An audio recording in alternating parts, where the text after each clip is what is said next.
presbiteriano é graça e paz, né? Amém? Gente, primeiro eu quero agradecer a Deus pela oportunidade, né? De poder estar ministrando a aula para vocês. Onde a gente vai estudar a primeira lição do trimestre, do último trimestre. Eu tenho que falar no microfone, né? Som. A gente vai estudar a primeira lição do quarto trimestre. Meu Deus do céu, eu acho que eu mais solto. Amém, irmãos? Então, a primeira lição que nós vamos estudar, o tema é Ezequiel, o atalaia de Deus. E o tema central, irmãos, desse trimestre vai ser a justiça divina, a preparação do povo de Deus para os últimos dias no livro de Ezequiel. Quem tem a revista? Todo mundo tem a revista? Aí sim, irmão. Todo mundo leu a revista? Não leu? Aí sim, aí fica mais fácil para a gente estudar. Tá bom? Então eu vou fazer aqui, irmãos. Eu peço muita atenção nessa aula, porque se nós não entendermos a introdução da aula, a gente vai ter dificuldade de entender o restante das lições, tá bom? São 13 lições. Se a gente não entender o início dela, a gente vai ter dificuldade para entender as outras lições. Amém? O pastor já fez a leitura do texto áureo e também da verdade prática. Quem não tiver a lição, irmãos, a gente vai estudar o livro de Ezequiel. Quem já leu o livro de Ezequiel aqui, irmão? Tá? Aí sim, meu. Aí aquele bom, né? Aí sim. Isso aí, gente. Por quê? Porque quando a gente tem familiaridade com o livro, fica mais fácil da gente compreender o que o autor ele quis dizer. Amém? Vamos fazer a leitura bíblica em classe, irmãos, para a gente já entrar na lição. Hoje é uma lição introdutória do livro.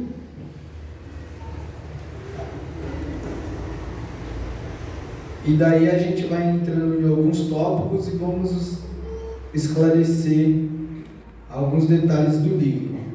Eu também estou lendo o livro de Ezequiel, viu, irmãos?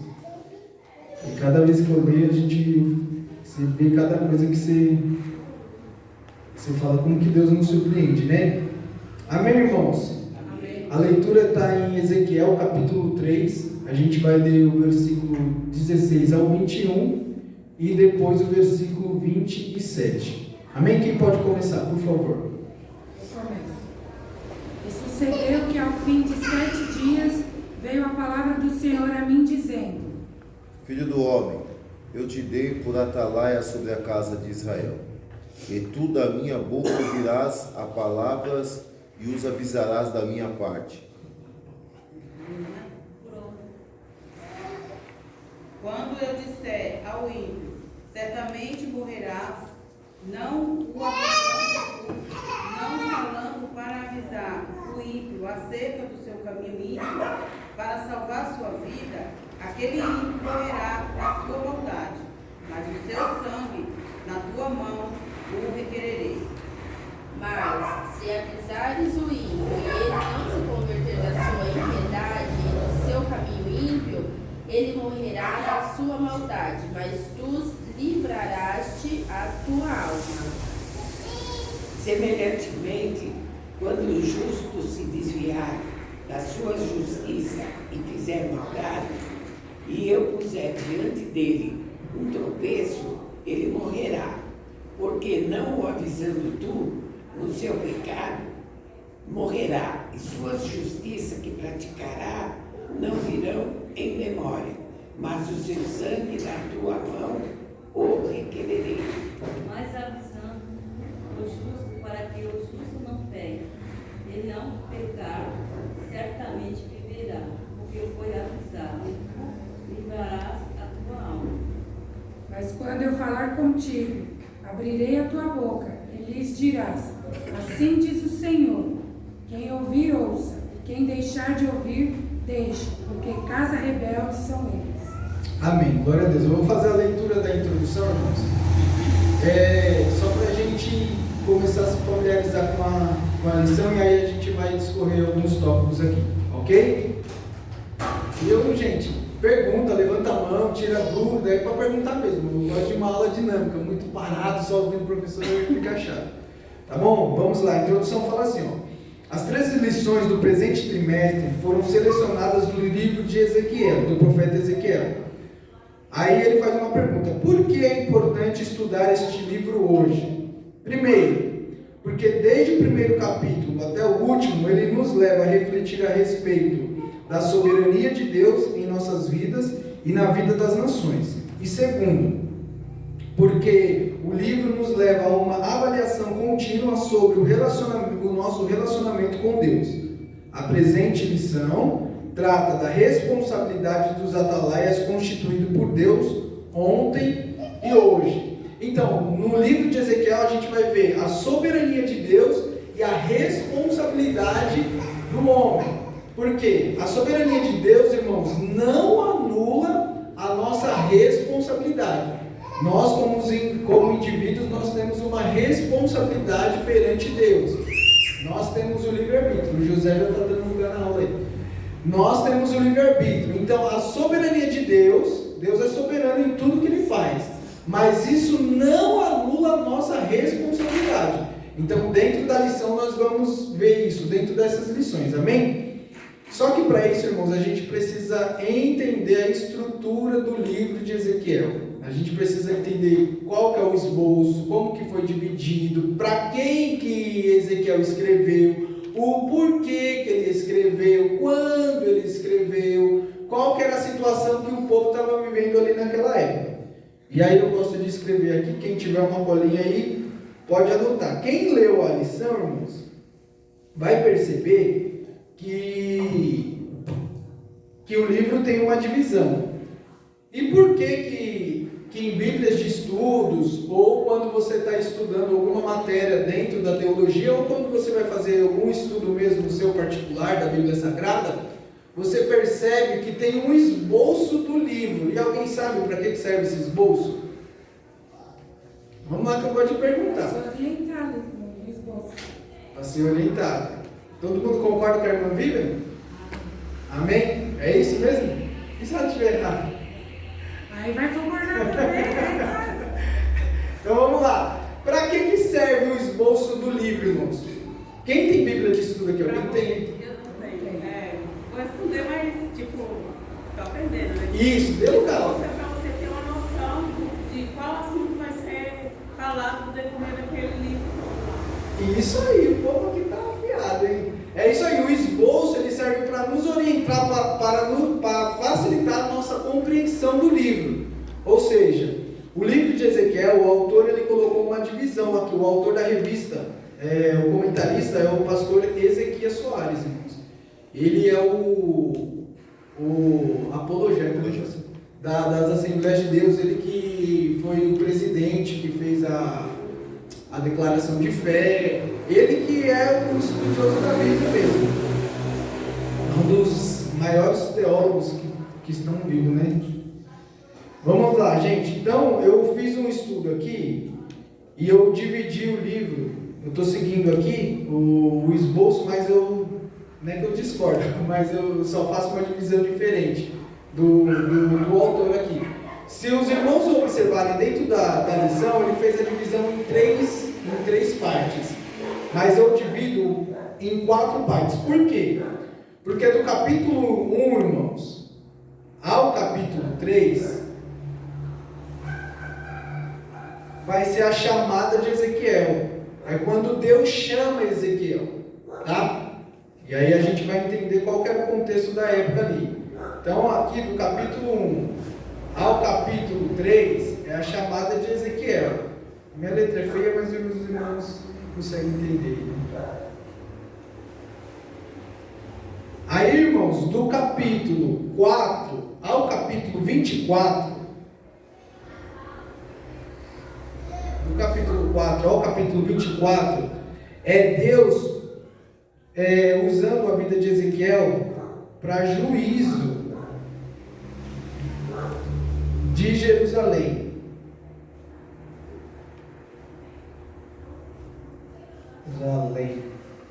Por que, irmãos? Quando você estiver lendo lá o livro do profeta Ezequiel, Ezequiel, você vê do capítulo 1 ao capítulo 2, você já tem isso em mente, que o tema central é o quê? A chamada do profeta.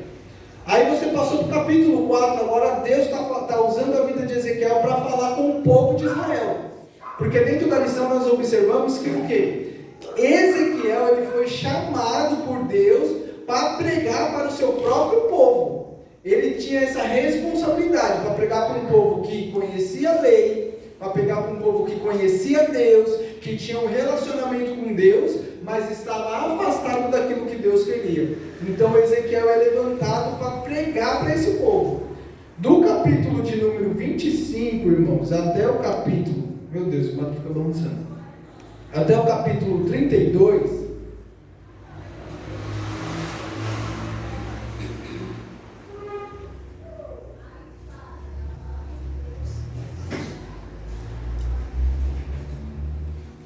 juízo às nações.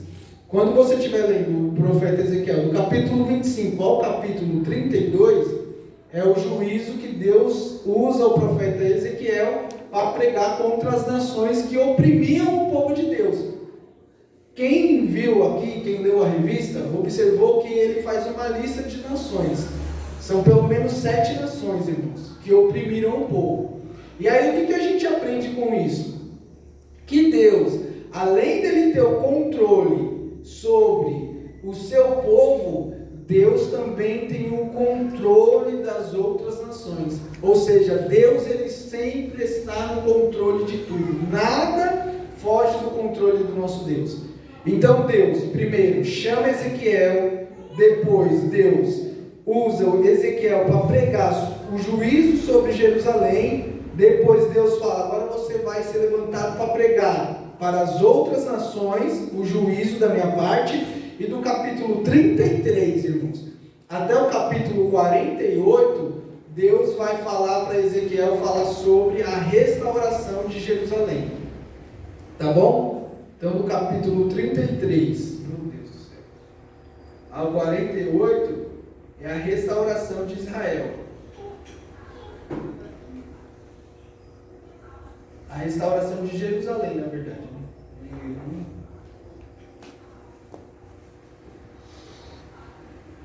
Amém? Alguma dúvida até aí? Tá tranquilo? Então, irmãos, esse daqui é o esboço do texto do livro do profeta Ezequiel, ok? Agora, irmãos, a gente precisa entender o que estava acontecendo por detrás. Vem para cá, Marô, senta aqui. Tá, amém, Pai do Senhor. A gente precisa entender o que estava acontecendo no plano de fundo. Qual que era o contexto? Porque assim, irmãos, quando a gente não entende o contexto do livro, a leitura ela fica muito difícil. A gente começa, é aquele momento que a gente lê a Bíblia e aí começa a dar sono, a gente fica... Tem a parte espiritual também, mas tem aquela parte porque a gente não entende. E aí fica uma leitura chata. Por quê? Porque a gente não compreende o que está acontecendo por detrás. Quando nós conhecemos o que está acontecendo por detrás, a leitura fica interessante, porque você entendeu o que Deus está falando. Ah, agora eu entendi o porquê Deus levantou o profeta Ezequiel. Agora eu entendi o porquê Deus falou para ele falar dessa maneira. Porque a gente consegue entender o plano de fundo e aí a gente consegue ter uma leitura mais fácil. Alguém sabe o que estava acontecendo no plano de fundo de Ezequiel? O que estava acontecendo por detrás?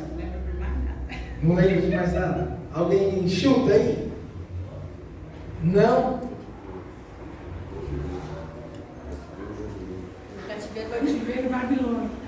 É o que? Tiveram um acolhimento. Cativeiro babilônico. Cativeiro babilônico. Tá bom. É isso aí. Era o cativeiro babilônico. Agora, o que foi o cativeiro babilônico? Quem foi o Um de cada vez. cativeiro? O que foi o cativeiro babilônico? Era o cativeiro babilônico. Tá, mas o que foi isso? O juízo de Deus. Vamos lá, a gente precisa entender. Tem que, exatamente. O que foi o cativeiro babilônico, irmãos? É isso que a gente precisa entender. Vamos lá. Deus, ele levantou um pouco, certo? Quem foi o pai dessa nação?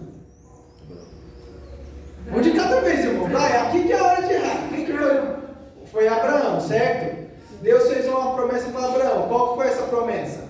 Seria pai de muitas nações. Que ele seria o pai Muitas nações. de uma multidão, não era isso? Não era isso? Todo mundo concorda? É isso, irmão? Sim. É isso aí.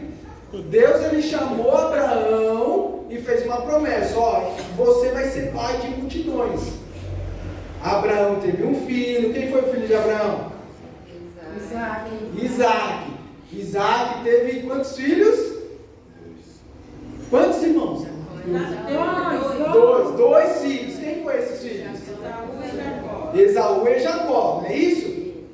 Esaú negou a sua primogenitura. Ele desprezou. A Bíblia fala que ele desprezou. E aí Jacó tomou posse da primogenitura, certo? E dentro da primogenitura tinha uma bênção, irmãos. Ele recebia uma porção dobrada da herança. Ele tinha todo o processo. E Deus visitou Jacó. Jacó teve filhos. Quantos filhos Jacó teve? 13 filhos. Isso é crente. 13 filhos.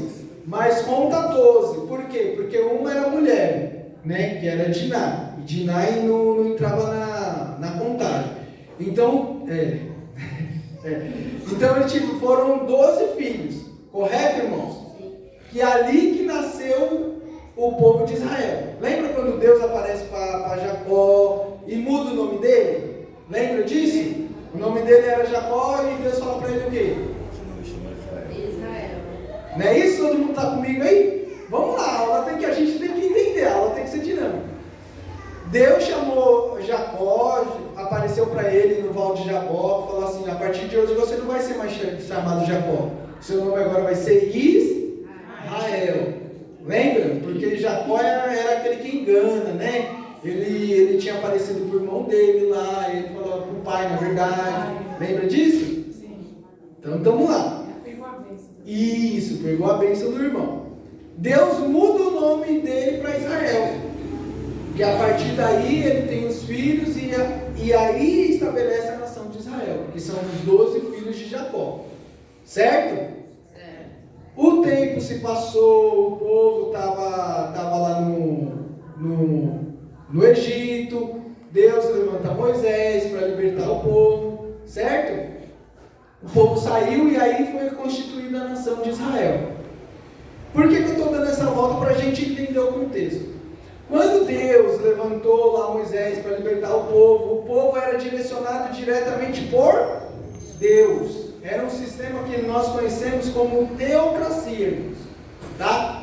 Vai anotando aí. Se tiver dúvida, levanta a mão e a gente responde. E aí, irmãos, o povo começou a olhar as outras nações. Eles falaram assim: as outras nações têm um rei. Por que a gente não tem um rei também? Lembra que aí ele fala assim, ele rejeita Samuel, aí Samuel fica triste. E aí eles falam que não precisa ficar triste com ele, não com Samuel. Isso, Samuel, eles não te rejeitaram, eles rejeitaram a mim, e Deus institui um rei. Quem que foi o primeiro rei de Israel? Primeiro rei Saúl. Pastor, não dá pra... Caramba, tava não. Vamos lá, quem foi o primeiro rei de Israel? Saúl, certo? Primeiro rei de Israel, Saúl, anota aí, irmão. Hã? Eu já tinha falado, Saúl. Ah, amor, desculpa, Saúl, a irmã Graça falou Saúl. Primeiro rei de Israel foi Saúl, irmãos. Quanto tempo que Saúl reinou?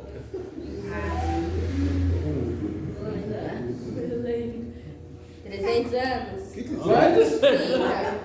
40 anos. 40 anos Saúl, 40 anos Saúl reinou. Vamos lá, gente, presta atenção. 40 anos ele reinou, certo? Só que 2 anos ele reinou bem, que foi com Deus direcionando ele. Quer falar? Não, eu estou aqui. Não, vigia com essa hora. Foi com 2 anos, ele reinou bem. Depois ele começou a andar com as suas próprias pernas. E aí Deus levanta um homem segundo o seu coração. Quem foi esse homem, irmãos? Davi. Davi reinou 40 anos.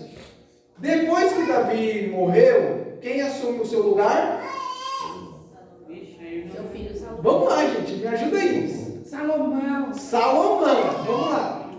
Por que eu estou dando essa volta? Para a gente entender. Ó,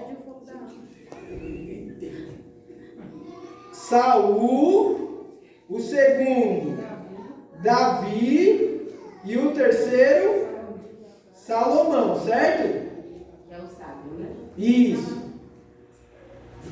Quando esses 3 reis reinaram, irmão, a nação de Israel era um povo só. As 12 tribos eram unidas, certo? Que era o povo de Israel. Quando Salomão morreu, irmãos, Salomão ele foi sábio, mas ele teve 1000 mulheres, 700 princesas e 300 concubinas.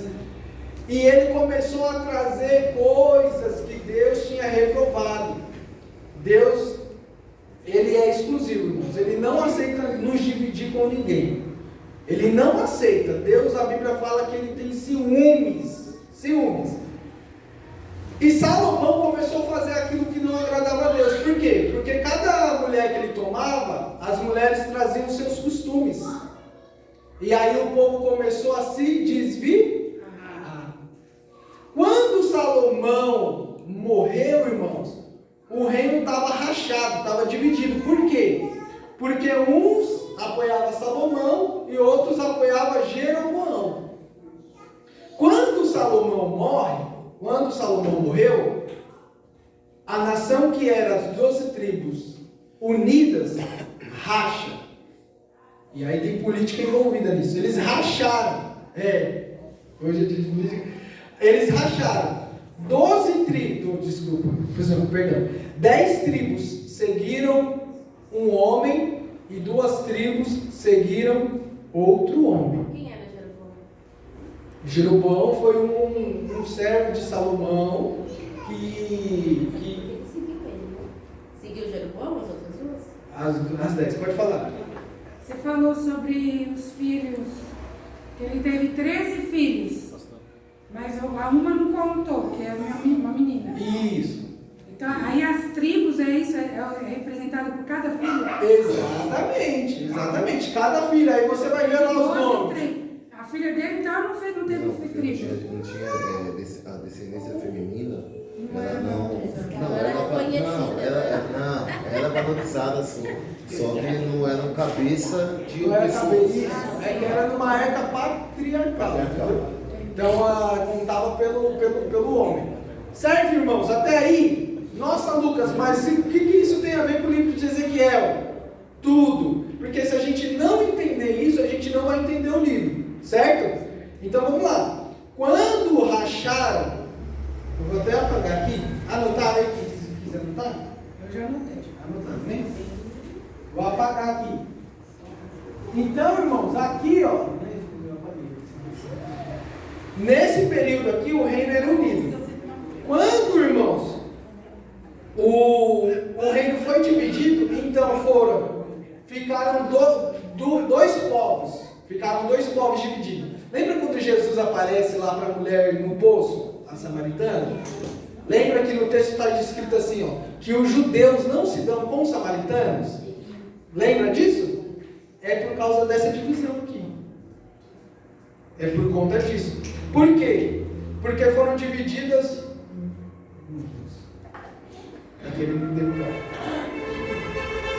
Foram divididas duas nações. Uma, irmãos, foi o reino do norte.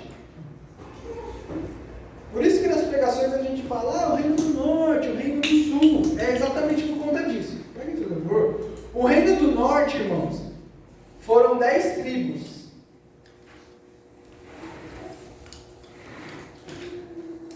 A capital, oh meu Deus, capital, era Samaria.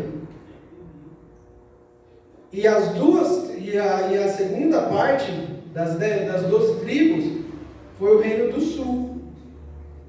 Foram, que é considerado Judá, né? Judá, e aqui, irmãos, eu esqueci de colocar, aqui é considerado Israel, tá? Judá, que foram 2 tribos. Não, você tá ali, eu não vejo nada. 2 tribos, foi considerado o Reino do Sul, e a capital era Jerusalém. Então, quando nós aqui foram divididos em duas, né? Reino do Sul, Judá. Então, toda vez que a gente vê Judá na Bíblia, está falando das duas tribos, depois da divisão. Quando a gente vê Israel na Bíblia, dependendo do contexto, vai falar das 10 tribos, depois da divisão. A capital foi Samaria, e a capital do reino de Judá foi Jerusalém. Até aí está tranquilo? De boa? Hã? Tá tranquilo aí? Então vamos lá, irmãos. Por que agora a gente vai entender o contexto do cativeiro babilônico? Quando, irmãos, o povo foi dividido, o que começou a acontecer? Os próprios irmãos começaram a ter conflito. Por quê? Porque o templo que Salomão construiu, um templo suntuoso, onde tinha arca, certo? Ficava em Jerusalém.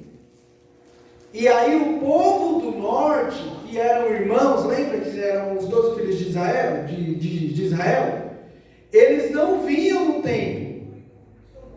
Então o que eles fizeram? A gente vai fazer o nosso próprio templo. A gente vai estabelecer os nossos próprios sacerdotes. A gente vai estabelecer as nossas próprias coisas. E aí eles começaram a ter divisão. Por quê? Porque o povo de Samaria começou a permitir que os filhos de Israel se casassem com outros povos. E aí começou a divisão entre os próprios irmãos. Nós temos que tomar muito cuidado. Quando Deus permitiu que o povo de Judá fosse levado cativo, os de Samaria, o povo de Israel, já tinham sido levados cativos há muito tempo atrás, por uma nação que chama Assíria. Essa nação levou o povo do norte cativo. Por quê? Porque eles começaram a fazer aquilo que não agradava a Deus, irmãos. Quando nós abrimos exceções, Deus permite-nos. Por isso que eu estou falando, lembra no começo? Deus ele está no controle não somente do seu povo, como ele está no controle de todas as nações. Deus ele está no controle de tudo. A Bíblia diz que ele está em um alto e sublime trono, ou seja, Deus está no controle. Ele não perdeu o controle da sua situação, ele não perdeu o controle da sua vida. Deus ele está no controle. Quando Deus permitiu que esse povo fosse levado para o cativeiro, era porque o povo tinha se afastado da palavra de Deus. Toda vez que nós nos afastamos da palavra de Deus, irmãos, nós estamos sujeitos a ser repreendidos pelo Senhor. Por quê? Porque o amor dele é tanto por nós, que ele quer que nós estejamos próximos dele. Por isso que é tão importante nós termos um relacionamento com a Bíblia Sagrada. Porque ela que é a bússola, ela que nos direciona. É através da palavra de Deus que eu sei o que Deus gosta. É através da palavra de Deus que eu sei o que Deus não gosta. É através da palavra de Deus que eu sei o que é proibido, o que não é proibido. É pela palavra de Deus. Por isso que o crente que não gosta da palavra de Deus, vou falar igual o pastor, está com problema de comunicação. O crente que não gosta, irmãos, da palavra de Deus, ele está afadado ao fracasso. Por quê? Porque nós somos um projeto de Deus. A Bíblia nos diz que nós somos a coroação da criação, irmãos. E Deus, ele nos formou. E aqui é o manual. Quando você compra um produto, você comprou, eu ganhei uma furadeira, né? Ó, não sei nem para que usar. Eu ganhei uma furadeira. E você chega lá, quando você abre, tem um manual de instrução. É no manual que você sabe qual que é a voltagem, como que liga, como que não liga, como que funciona. É através do manual. E aqui também. A Bíblia é o manual do homem. É aqui que nós conhecemos as nossas imperfeições e que nós somos carentes da graça de Deus todos os dias. Então, nós precisamos nos relacionar com a Bíblia Sagrada. Amém? O povo do norte, eles foram levados cativos pela nação da Assíria. Grava isso daí. Por quê, irmãos? Eles começaram a se afastar da palavra de Deus. Só que o povo do sul, eles falaram assim, mano, eu estou falando não, né? Nem pode. Não, já tem que falar mais calmo, né? Mais delicado. O povo do sul, eles falaram assim, tá muito... O povo lá foi levado cativo, eles estavam andando conforme eles queriam, vamos andar também conforme a gente quer. E quando nós vamos ler, irmãos, o primeiro livro de Reis, o segundo livro de Reis, o primeiro livro de Crônicas, o segundo livro de Crônicas, nós vamos ver exatamente esses reis. Por quê? Tiveram diversos reis, tanto no norte como em Judá. Alguns, irmãos, aqui de Judá, tiveram alguns reis bons, que eles se aproximaram da palavra. Observe, irmãos, leia essa Bíblia com essa ótica. Quando você vê que um rei ele foi bom, sempre ele trouxe de volta a palavra de Deus. Sempre ele trouxe de volta a palavra de Deus. Porque quando nós trazemos a palavra de Deus para o nosso ambiente, irmãos, nós descobrimos as nossas imperfeições. A Bíblia vai nos dizer que a palavra de Deus é como um espelho. E o que a gente faz no espelho? Quando você se coloca na frente do espelho, você vê o que? As suas imperfeições. Você fala, né? O pastor fala assim, você fala assim, nossa, como que eu tô zoado, hein? Nossa, eu não lavei o rosto hoje, meu Deus do céu. Nossa, minha mãe era um Picasso. Meu pai era da Vinci. A gente olha pro espelho, a gente fala, nossa, minha roupa tá suja, tô amassado aqui. A gente olha pro espelho, a gente vê a nossa realidade. A palavra de Deus é exatamente isso. Nós nos colocamos na frente de um espelho e é através dela que nós vemos que nós somos imperfeitos, mas nós temos um que é perfeito. Glória a Deus. E aí, toda vez... Cadê o povo para assistir essa aula? Toda vez que o povo diz, o Deus levantava um rei e ele se aproximava da palavra de Deus, acontecia um avivamento. Pode ver, irmão, porque não existe avivamento sem palavra de Deus.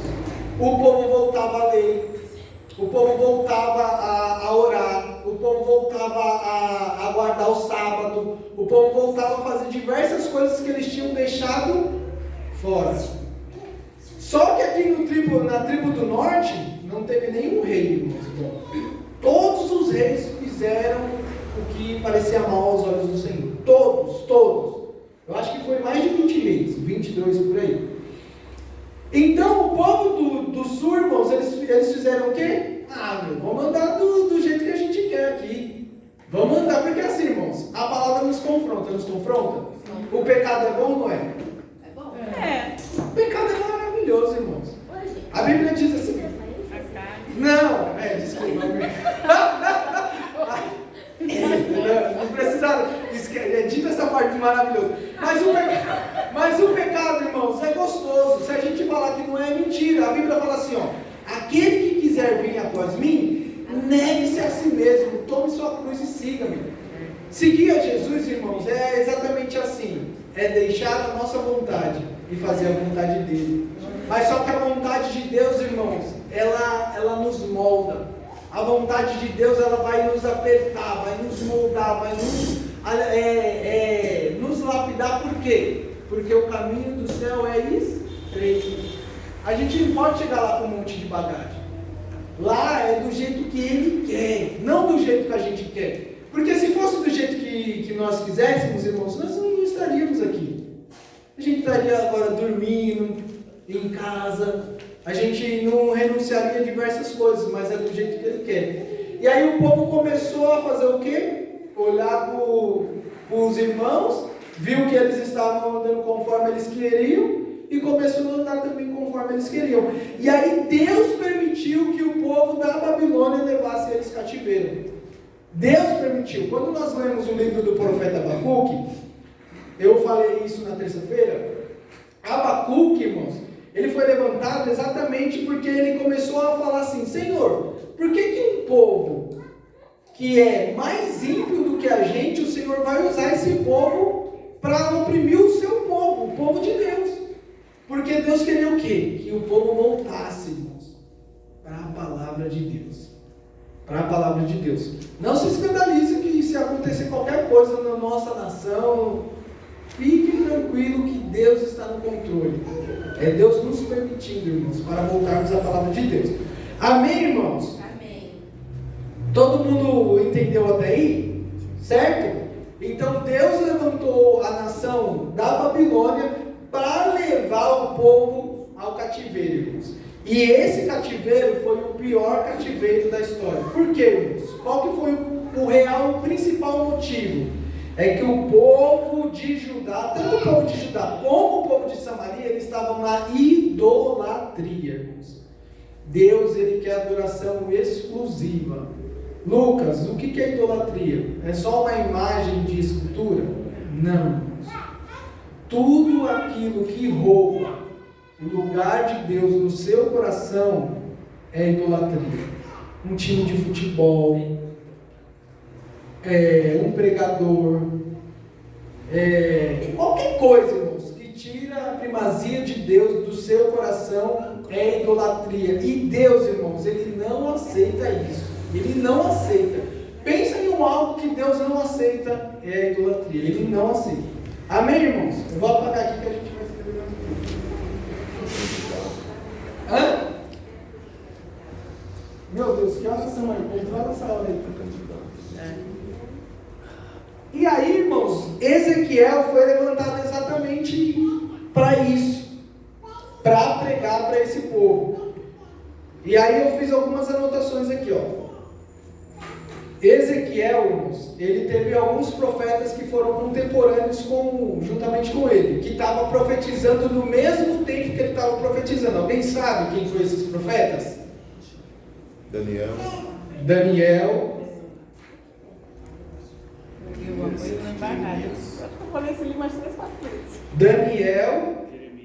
Jeremias e Ezequiel. Esse cara chorando. Jeremias é profeta chorando. É que ele ficou, né, em Israel. Jeremias e Ezequiel, irmãos. E Deus é perfeito no que ele faz, né? Por quê? Porque, irmãos, Daniel, ele foi levantado dentro do palácio do rei.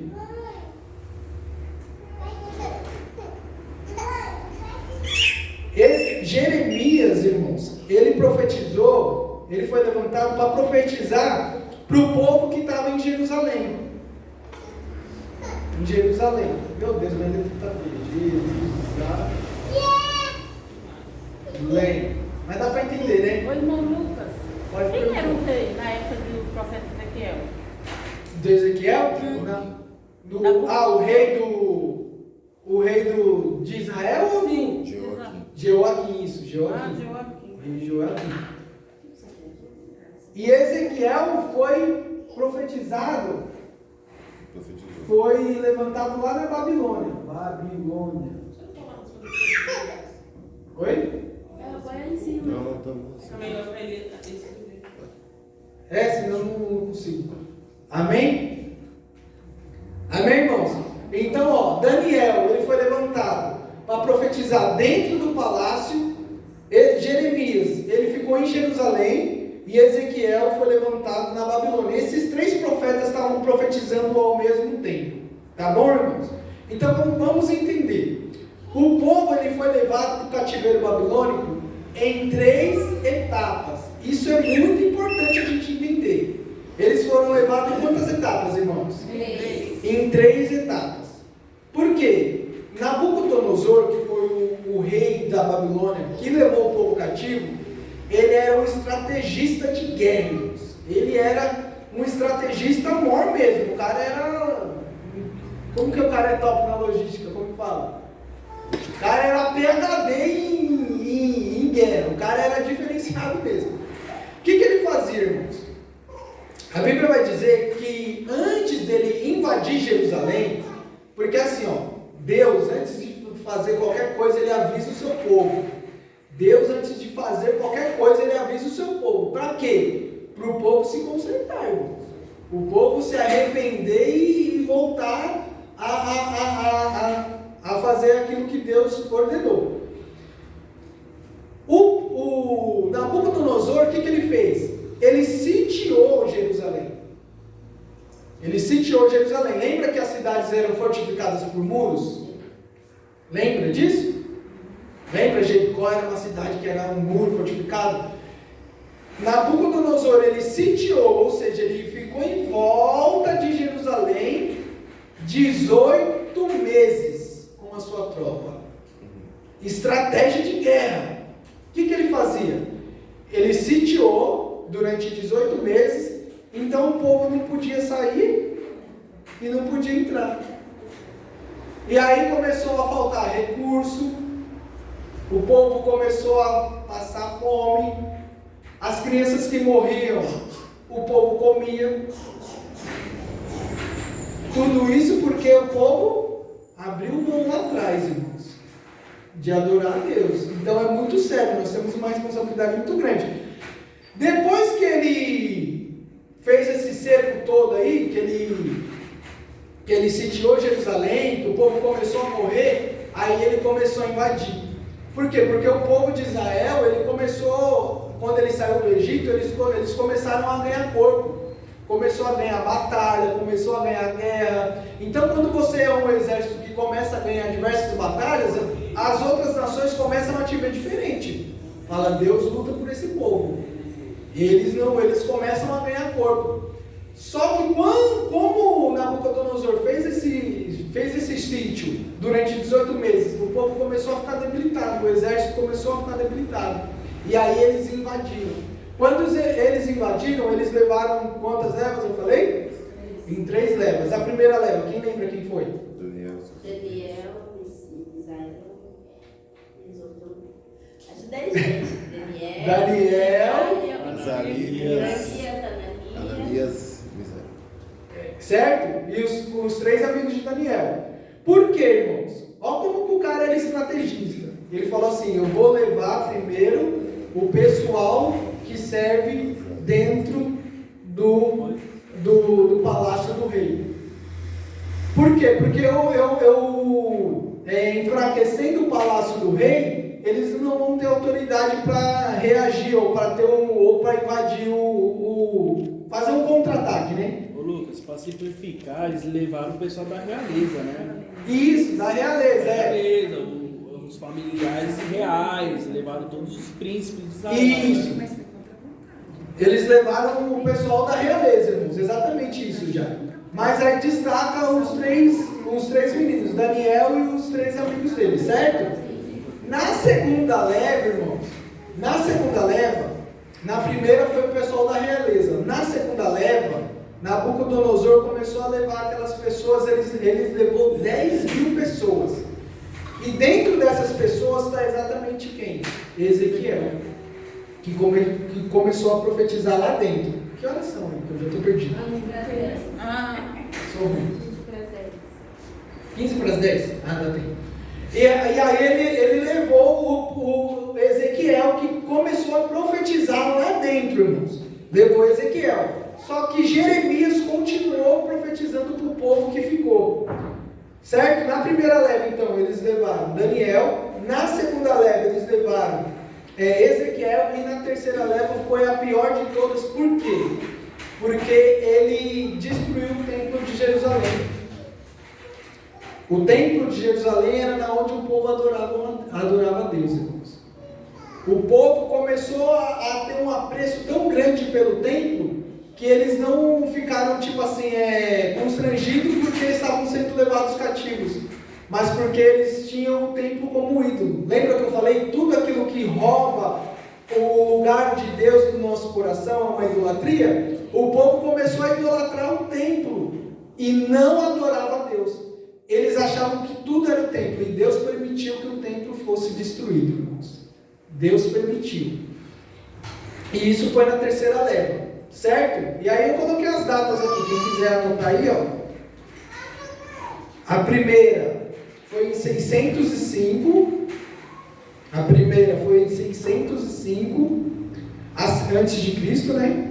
A segunda foi em 597, que foram as 10.000 pessoas e também Ezequiel.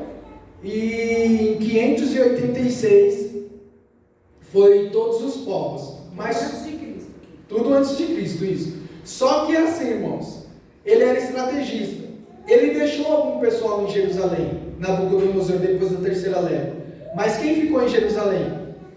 Pessoas doentes, só ralé. Pessoas doentes, pessoas que tinham alguma deficiência, idosos, tipo pessoas que não ofereciam perigo nenhum para Nabucodonosor. Ele era muito estrategista. Mas esse cara foi um instrumento de Deus, irmãos. Por quê? Lembra que eu falei? O povo foi levado por causa da idolatria. Depois eles ficaram nesse cativeiro durante 70 anos, irmãos. Durante 70 anos. Teve pessoas que nasceu lá na Babilônia e morreu sem conhecer Jerusalém. Por causa do pecado, irmãos. Por causa do pecado. Lembra quando a Helena está cantando direto assim, né? A glória da segunda casa. Exatamente. A construção do templo vai ser melhor que o Isso. Lembra que fala, a glória da segunda casa vai ser maior que a da primeira? Por quê? Porque o primeiro templo que Salomão construiu era um templo luxuoso, onde tinha ouro, tinha prata, onde tinha tudo de primeira. Deus permitiu que o templo fosse destruído, irmãos, para levantar outro, onde o povo, quando o povo sai lá da Babilônia, que ele vê aquele templo erguido, aquele povo que conhecia o templo lá, bonitão, que ele viu o templo sendo erguido de madeira, a Bíblia vai falar assim que os anciões começaram a chorar. E os jovens ficaram sem entender. Por que esse povo está chorando? A gente foi liberto, a gente está aqui. Porque os jovens não conheciam o templo, como que era. Por isso que eles começam a chorar e Deus levanta João para falar assim, vai ser melhor do que o primeiro. Vocês vão entender a verdadeira oração. Amém até aí? Certo? Então Deus levanta Ezequiel exatamente nesse tempo, irmãos. Quem pode ir? Abre aí, fazendo favor, Salmo 127. Salmo 127, vamos ver. Só para a gente entender. Aí agora começa a dar luz na nossa cabeça. Agora eu estou entendendo o porquê disso. Agora eu estou entendendo o porquê daquilo. Salmo 127, quem pode ler, por favor? Se o Senhor não edificar a casa, Ih, eu errei, é 137, desculpa. Bem.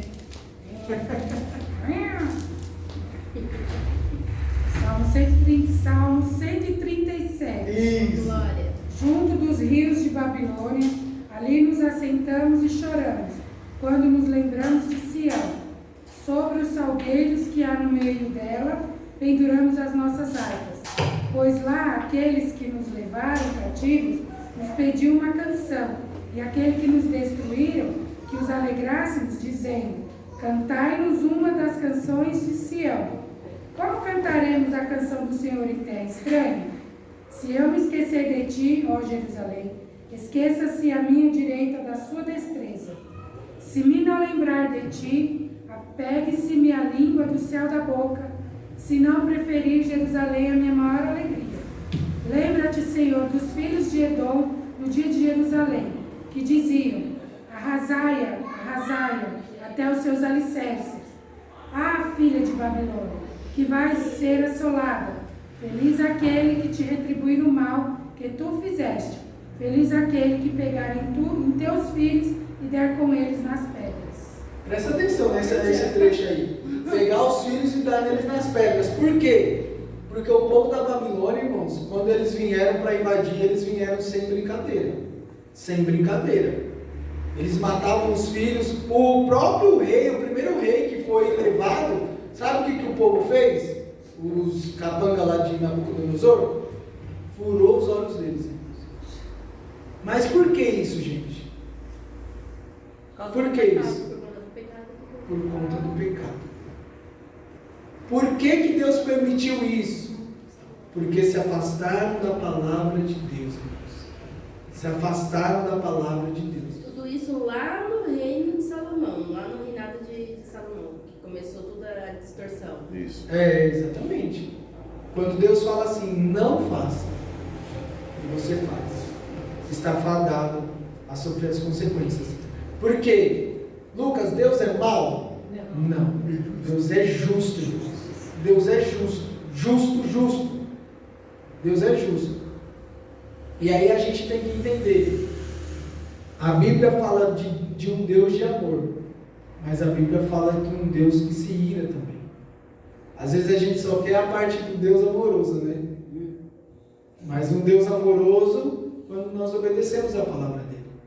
Agora, quando nós conhecemos a verdade e vamos totalmente ao contrário, nós estamos sujeitos a isso, irmãos. Nós estamos sujeitos a isso. Isso também se cabe a gente que é pai, mãe. Exatamente. Fazer isso com o filho da gente também. Exatamente. A gente fala com amor, não faça. E depois sabe as consequências que vai ser. Exatamente. Pode falar. Tipo assim, visando o povo cristão de hoje, os crentes de hoje, eu acho que tudo isso também tem acontecido em nosso meio, justamente por falta da pessoa não se interessar em ler a palavra. Exatamente. Acha que vir ao culto, ouvir a palavra ali é o suficiente. Não é o suficiente. Eu falei esses dias atrás, depois eu fiquei pensando que eu falei um pouco pesado, mas não é. É que assim, irmãos, a gente vir no domingo e somente ouvir a palavra é migalha. Às vezes eu convido, assim, vou falar as irmãs porque eu sou do grupo das irmãs, né? Sim. Vou generalizar. Um exemplo. Às vezes eu convido as irmãs para fazer um propósito de jejum e oração, só a irmã Vivian concorda. Só a irmã Vivian fala, estou com você. Ó, irmã Luzia, vamos fazer. Qual horário? Né, irmã Vivian? É a única. Irmãos, é muito sério. É muito sério. A gente tem uma responsabilidade, e a gente vai ver dentro da lição, a gente vai chegar lá. Eu estou falando aqui, está tudo dentro da lição, tá, irmãos? É que eu não queria ficar muito preso na revista da gente falando. Mas a gente tem uma responsabilidade de Deus. Nós temos uma responsabilidade. E naquele dia, irmãos, não vai ter o pastor, não vai ter o Lucas, não vai ter o seu esposo, a sua esposa. Naquele dia você vai sentar. Você e Deus. É você e Deus. É você e Deus. E não tem tipo assim, não tem desculpa. A gente consegue dar desculpa para o pastor falando, então, pastor, sabe o que é? É que aquele dia, tá? Lá não vai ter isso, irmãos. Nós temos uma responsabilidade muito grande, irmãos. Pode falar. Ontem eu peguei o Felipe para falar um monte. Porque ele não queria vir para o ensaio ontem. Eu não quero ir, meu Deus, já vai lá, é só 1 ou 2 ou 3. Eu falei para ele, Felipe, se coloca no lugar do Lucas, da Karina e da Yasmin, e da irmã Joyce. Eu falei, eles têm responsabilidade com vocês em estudar, levar as coisas, pegar hino. Eu falei, então se coloca, eu falei, não é por causa que 1 ou 2 não vai, e você não vai, você vai, faça a sua parte. Sim. Porque é você e Deus, Felipe. Não fica olhando porque o outro está desanimado. Eu falei, porque você não sabe o preço que o Lucas paga, que a Joyce paga, a Karina e a Yasmin agora. Eu falei, para poder estar trazendo o ensaio para vocês. Aí que ele... Mas ele, olha, eu falei para ele, então você seja homem, manda mensagem para o Lucas e fala, eu não quero ir. Aí, nem eu. Foi uma vez só. Você entendeu? Eu não sei. Aí quando eu chego lá em casa, eu falei para ele, como é que foi? Foi legal, mãe. Eu falei, então. Uma vez. Mas assim, Eu falei pra ele, sabe, eu falo pra ele, se todo mundo tem desânimo, todos têm. Todos nós sentimos desânimo. Eu falei, mas se a gente levar, porque o desânimo do outro também, porque o outro não vai, pra que eu vou ficar me esforçando? Sim. Então, aí ficou com aquele tipo E é essa mentalidade que a gente tem que mudar, irmãos. Não é porque um não faz que a gente não vai fazer. mas você falou dentro da lição que o pessoal olhava para o Reino do Sul Sim. e falava assim, tá tudo tranquilo lá, vamos fazer igual. Então isso é algo que você pode ver que é corriqueiro dentro do povo de Deus. Sim. Essa questão assim de sempre olhar para o outro ao invés de olhar para Jesus, de entender que a salvação é algo pontual, individual, que a sua comunhão com Deus não depende de quem vai falar, mas de você. Então assim, esse declínio, nós podemos falar agora esses dias, né? Tem tanta gente falando de política, tanta gente se pegando a supostos, né? A suposta adoração, ou por que não dizer até idolatria a alguns partidos, a alguns políticos, que esqueceram totalmente de Jesus. Se Jesus voltar hoje, às 17h30, não saberemos quem será o próximo presidente do Brasil. Glória a Deus. Ô, gente, isso é muito sério, gente. É muito sério. E a gente sempre está propenso a puxar pelo lado ruim, né? Sempre. Por que a gente não, igual a irmã Luísa falou, porque, irmãos, eu jejuei, tá? Eu não comentei nada, mas eu tava lá no propósito. Por que a gente não, peraí, mas tem um ali que tá fazendo, tem um ali que tá orando, eu vou copiar, eu vou imitar, entendeu? Não, a gente sempre quer fazer o que é que deixa a gente longe da presença de Deus, fora. Natureza né? caída, né? Exatamente. E por isso, irmãos, que a gente tem que estar na palavra de Deus. Eu falo, né, muito com jovens em relação a isso, da gente, tenha curiosidade, gente. Tenha curiosidade, faça um propósito com você. Fala assim, Senhor, rapidinho, meu Deus, faça um propósito com você. Já não está tirando. Faça um propósito com você e Deus. Fala, Senhor, eu quero conhecer mais de Ti. Irmãos, leia a Bíblia, leia um capítulo por dia. Tenha o seu momento, tenha isso reservado com Deus. Fala, a partir de hoje eu vou tirar um momento com Deus, sei lá, meia hora, 40 minutos, de você ler a palavra de Deus e orar, irmãos. Isso só vai te fazer bem. Só vai te fazer bem. Fala, Maruá. Então, quando o pastor falou para uma casa para orar, eu senti, no coração, eu sempre, graças a Deus, eu sempre senti a presença do Senhor na minha vida. Aí eu orei, sempre teve culto na minha casa, desde que eles não eram convertidos, então sempre eu procurei pela presença de Deus para dar exemplo para eles seguir.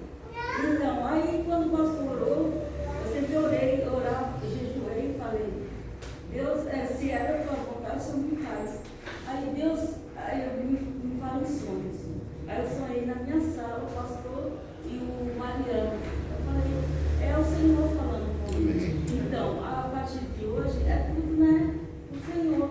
E amar o próximo é cuidar, Exatamente. Na minha casa eu sempre tentei, foi pra praia, quando eles tinham uns 15 anos, ele era de balada, de funk, de tudo.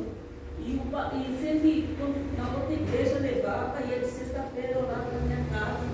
Ele se converteu, foi através da minha vida na igreja e ele ia buscar também. E quando ele se converteu, aí era culto na minha casa toda sexta-feira, já ele sempre falou, era culto em casa, sempre teve culto. Continuei culto em casa até que eu volto, mas foi tudo, na vontade do Senhor. E você vê, irmãos, quando nós estamos alinhados na palavra de Deus, às vezes a gente fala assim, mas eu não sei falar, não consigo me expressar. Mas às vezes não é o de você falar, é a sua atitude. É você ser uma pessoa honesta, é você transparecer o caráter de Deus na sua vida. Às vezes você vai chegar lá no céu e vai ter surpresa, irmãos. Deus vai chegar aqui e falar assim, Mavílio, vem cá. Tá vendo aquela pessoa ali? Nem conhece, nunca nem viu. Mas vai estar lá por causa de você. Porque te viu uma atitude no seu serviço, uma atitude dentro da sua casa. Pode falar. Então, eu vou dar um testemunho, Quando começou a pandemia, eu ficava muito na casa da minha irmã. E ela tinha um computador lá, que tinha um jogo lá, que eu gostava de jogar.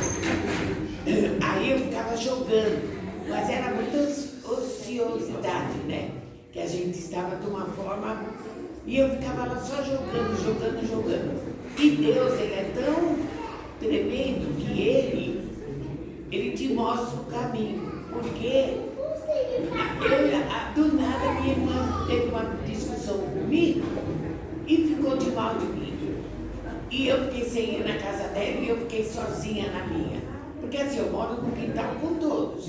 Mas eu não fico enfiada na casa do Alex, não fico enfiada na casa de ninguém, porque cada um tem a sua vida e eu sei como que eu sou muito bocuda.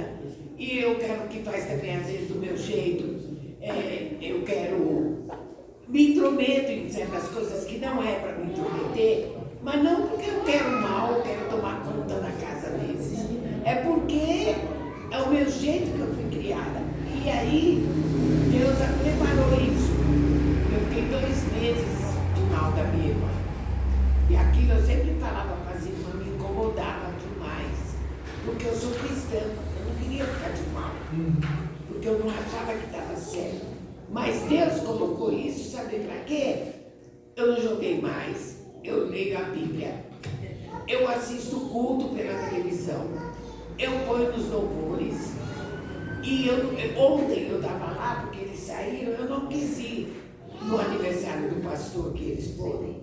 Falei, eu não vou, amanhã de manhã, eu vou passar o dia fora, tenho dor, fico cansada. E na sexta-feira, eu e a Melissa passamos o dia na rua, né? Almoçamos na rua, ficamos na rua, andamos. E eu estava cansada. Aí, ontem eu estava lá e eles estão tudo lá no tal do jogo no celular. Todo mundo que estava lá dentro. Aí a minha cunhada, que é de Piracicaba, a mãe da Kelly, falou para mim, põe esse jogo no seu celular. Falei, não, eu não tenho mais tempo para jogo. O tempo que eu ficava jogando, eu estou lendo o livro de Ezequiel. Glória a Deus, maravilha. Eu estou lendo o livro tal. O que você está assistindo? Não vou negar que eu vejo aquelas chocolate com pimenta, essas coisas que eu gosto.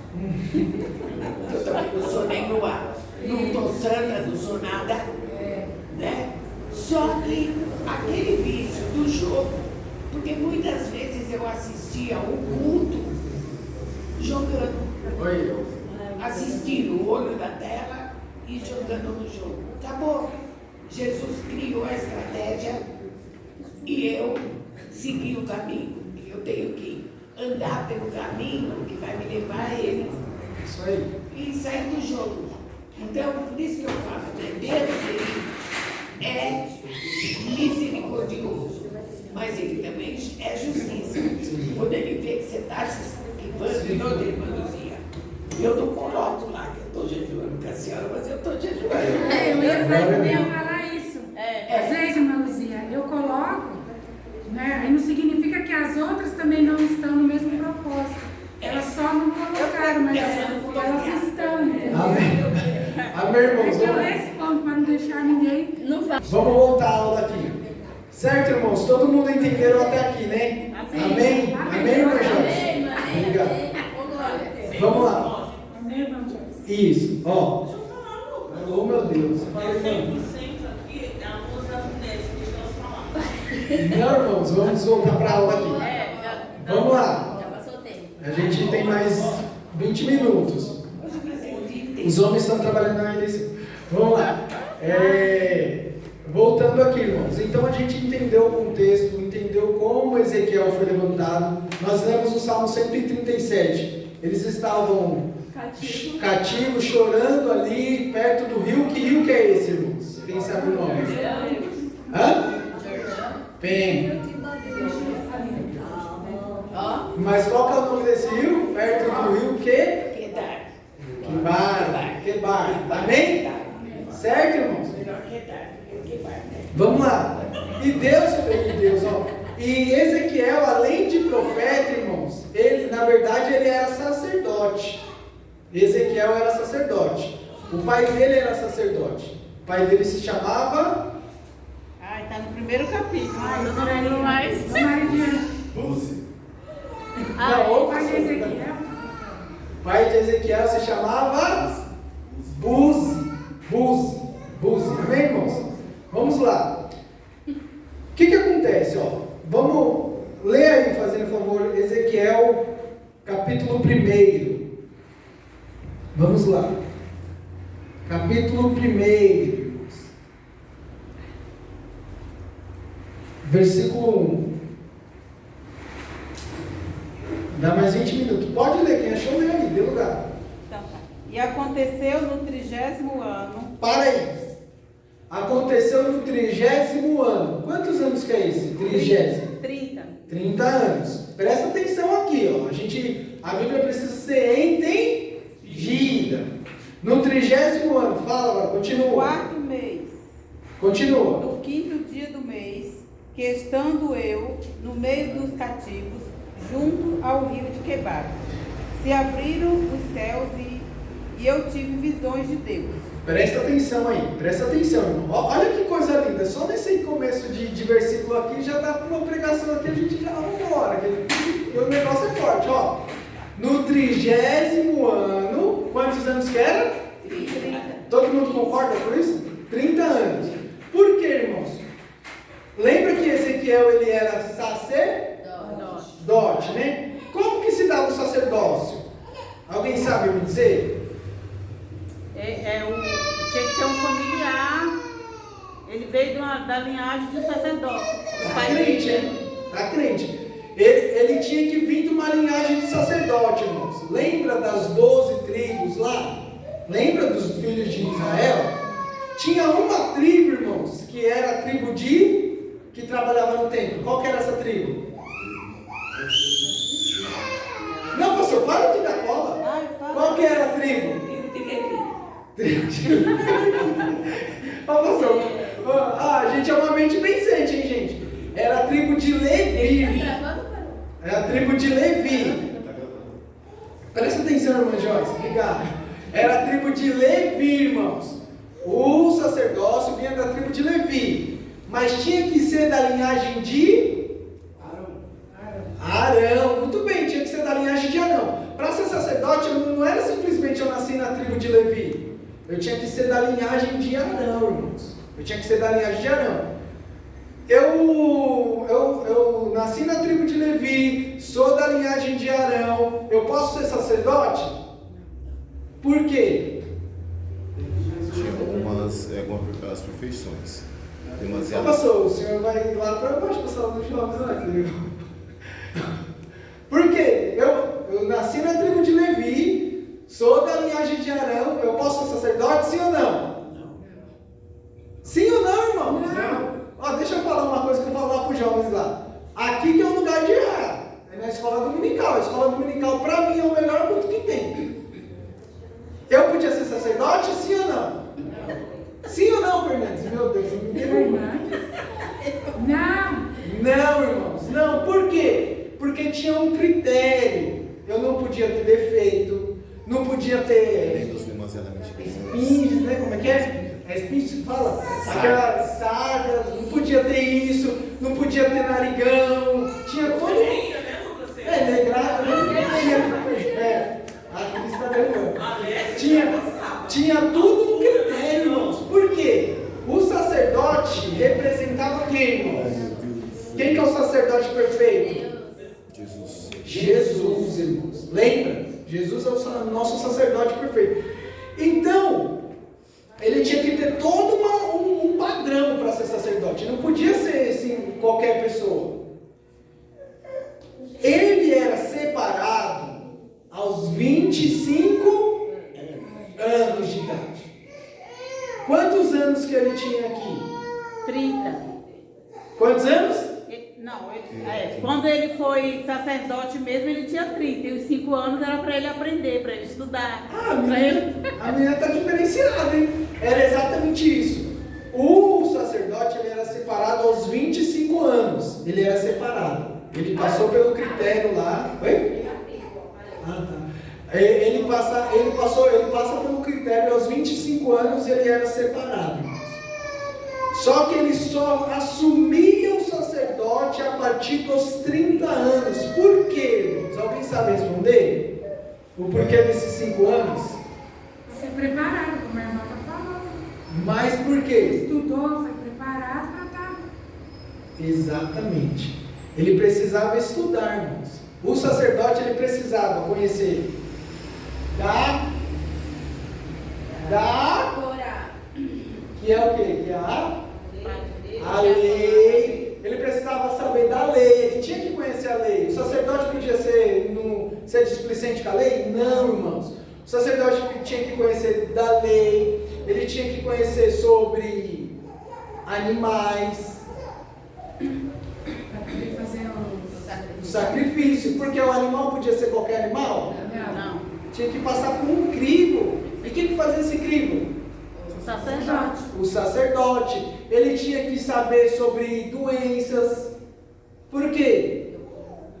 Porque dependendo da doença, a pessoa ela era Separado. Era o sacerdote que falava assim: você está puro, pode entrar no templo. Glória a Deus. Você está impuro, tem que ficar afastado 7 dias, Glória a Deus. tantos dias. Era o sacerdote, então ele passava dos 25 anos se preparando para assumir a responsabilidade.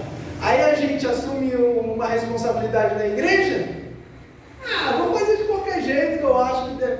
Não, irmãos, tem uma preparação, a gente precisa se preparar. Se Deus confiou algo em você, para você, se prepara, se dedique, se esforce, se entregue, faça o seu melhor, irmãos. Porque a Bíblia nos diz assim, ó, não vou lembrar, mas se eu não me engano é Colossenses, diz assim, o apóstolo Paulo falando: tudo o que fizerdes, fazei de todo o coração, não como para os homens, mas para Deus. No seu serviço você vai ser o pior funcionário? Não. Dá o seu melhor lá. Na sua casa você vai ser o pior? Não, dê o seu melhor, faça o seu melhor, irmãos. Porque você não está fazendo para homens, você está fazendo para Deus. Amém? Então o sacerdote ele tinha essa preparação. E ele foi preparado, só que ele foi levado cativo. Quando ele assumiu o sacerdócio, mas ele estava fora do templo, Deus aparece para ele, irmãos. Olha que coisa linda. E aconteceu no 30º ano, no 5º dia do 4º mês, que estando eu no meio dos exilados, junto ao rio Quebar, se abriram os céus, e eu tive visões de Deus. Olha que coisa rapidinho, irmão. Tive visões de Deus, irmãos. O contexto era favorável? Não. A situação era boa? Tudo estava contra ou a favor? Nessa situação, o céu se abriu para ele. E ele teve visões de Deus. E aí aqui já dá uma pregação, irmãos. Porque não importa do jeito que você está. O céu pode se abrir para você hoje. Você pode ter visões de Deus hoje, irmãos. E a sua vida pode ser mudada para a glória dele. Amém? Fala, varão. Eu só queria perguntar sobre isso. Quando fala aqui, e aconteceu no 30º ano, no 4º mês, no 5º dia do mês. Provavelmente era no dia 5 do mês 4 do ano 30? É que é diferente. Porque é isso que eu queria entender. Porque quando fala isso, eu entendo isso. Não, os meses. Porque aqui está falando, 30º ano, é o ano 30. No 4º mês, 4 meses pra gente é abril. Os meses judaicos são diferentes. São diferentes. O nome deles foi alguns dias atrás aí. Foi alguns dias atrás, exatamente. Amém, irmãos? Vamos lá. Já estamos acabando a aula, tá? Qual que é o significado de Ezequiel? Alguém sabe? Jeová fortalece. Todo mundo concorda? Quem leu a lição mesmo? Eu li, mas eu não lembro nada. Minha mente foi na hora. Fortalecido por Deus. Ezequiel significa fortalecido por Deus. Vou dar uma regrinha aqui para vocês, irmãos. Presta atenção. A minha esposa já Eu não tomei a boa da cabeça. já está Fortalecidos por Deus. Eu até grifei por alguma vez. A maioria, tá, irmãos? A maioria no contexto da Bíblia Sagrada, quando nós vemos esse finalzinho assim, ó, e isso tem a ver com Deus. Toda vez, irmãos, o povo não dava nome aleatório, tá? Não dava nome aleatório. Toda vez que você vê, a maioria, tá? Eu fui ver alguns contextos, não são todos, mas a maioria tem a ver com Deus. Por exemplo, eu anotei, Ezequiel significa fortalecido por Deus. Esse El aqui, ó, é Deus, é igual Deus, tá, irmãos? Certo?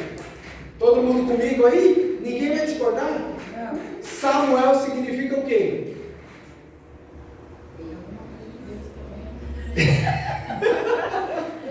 Boa. Samuel O que a Ana estava fazendo?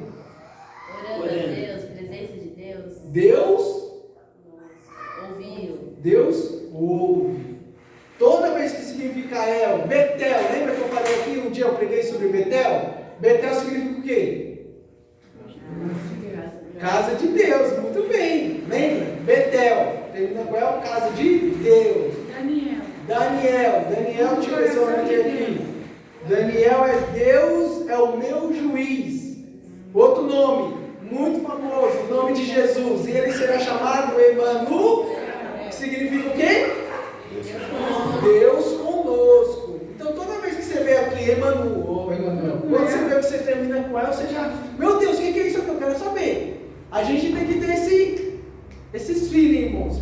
Porque quando a gente pesquisa, a gente começa a entender, meu Deus, nossa, isso daqui estava no texto, eu não sabia. Que isso que é um gostoso que se fala, que é mais fundo ainda que a gente todo céu que é assim é Deus. A maioria sim. Tá bom? Então vamos lá, irmãos. Ezequiel ele foi levantado como o Deus que fortalece. Por quê, irmãos? O povo precisava ser fortalecido por Deus naquela época. Não somente o povo, mas também Ezequiel. E Deus levanta Ezequiel com um propósito: anunciar o juízo de Deus para a nação de Israel, para as 7 nações e também para falar sobre a restauração de Israel. E aí a gente vai ver tudo isso ao decorrer dessas lições. Então não percam. Se você veio nessa aula, venha na próxima, e na próxima, e na próxima. E você vai ficar um especialista no livro de Ezequiel. E aí a gente vai falar sobre volta de Jesus, vamos entrar em questões escatológicas e vai ser de grande aproveito. A irmã não está vigiando.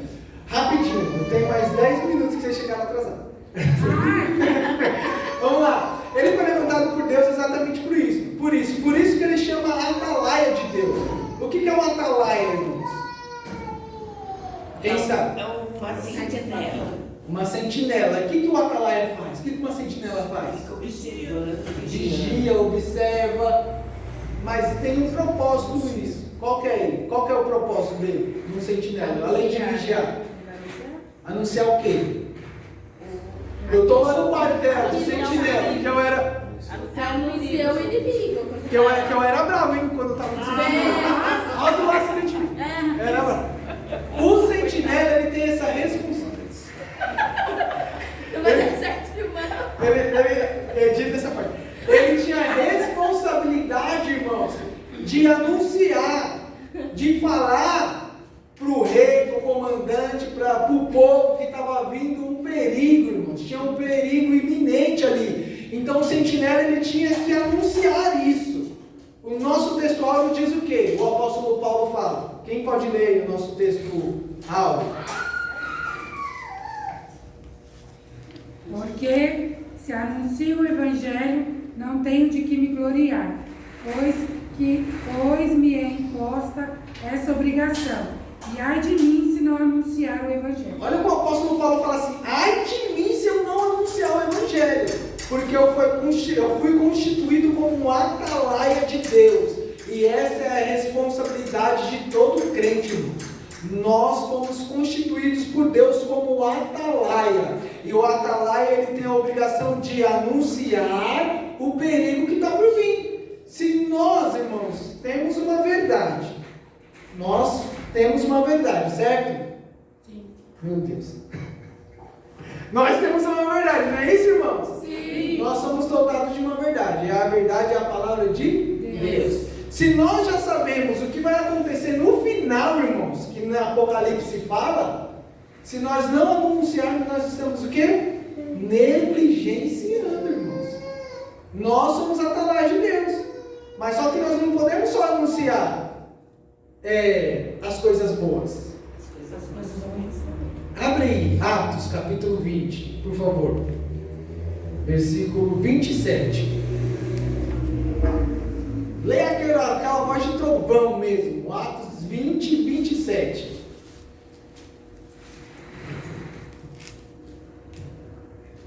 Porque nunca deixei de vos anunciar todo o conselho de Deus. Fala de novo, irmã.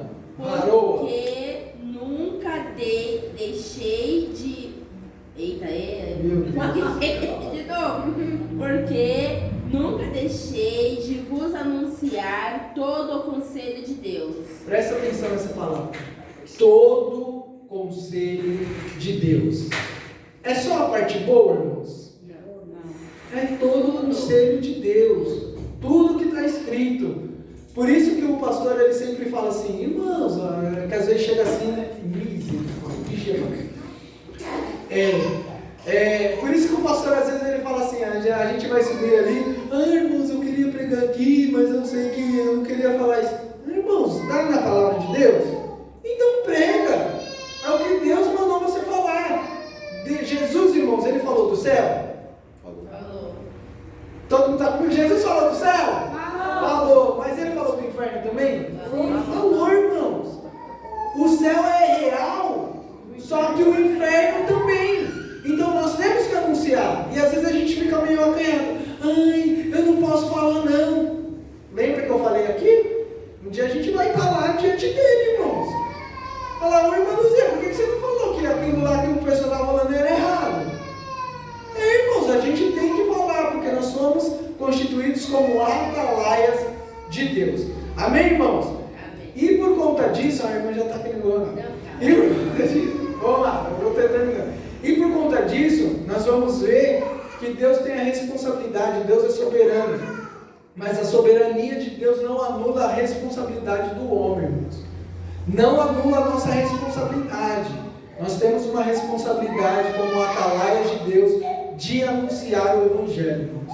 E a Bíblia fala que é a tempo e a fora de tempo. Nós temos que anunciar. Sabe por que nós estamos vivendo tudo que nós estamos vivendo hoje? Porque a igreja está perdendo a sua identidade, exatamente. Está perdendo aquilo que Deus nos chamou para fazer, irmãos. Deus nos chamou para adorar e Deus nos chamou para pregar o Evangelho, irmãos. Então pregue o Evangelho. Seja a boca de Deus na sua casa. Seja a boca de Deus no seu serviço. Seja a boca de Deus onde o Senhor te colocou, irmãos. Porque aquela alma, às vezes, está descendo a sepultura porque nós temos nos calado, irmãos. Muitas pessoas têm se perdido porque nós temos deixado de anunciar a palavra de Deus. Tudo isso que nós estamos vivendo é porque nós estamos cada dia mais longe da palavra de Deus. As pessoas falam, não tem mais verdade absoluta. E a gente, é verdade, não tem. A ideologia de gênero é legal. A gente fica lá com medo de não ter pessoas. Deus não nos chamou para ser popular, irmãos. Deus nos chamou para pregar o Evangelho. O Evangelho dói? Lapida nós? Lapida, irmãos. Lembra que eu falei? O pecado é bom. Mas o Evangelho que nos molda. E nós somos chamados exatamente para isso. Amém? Vamos nos colocar de pé. Espero que Deus fale melhor ao coração dos irmãos.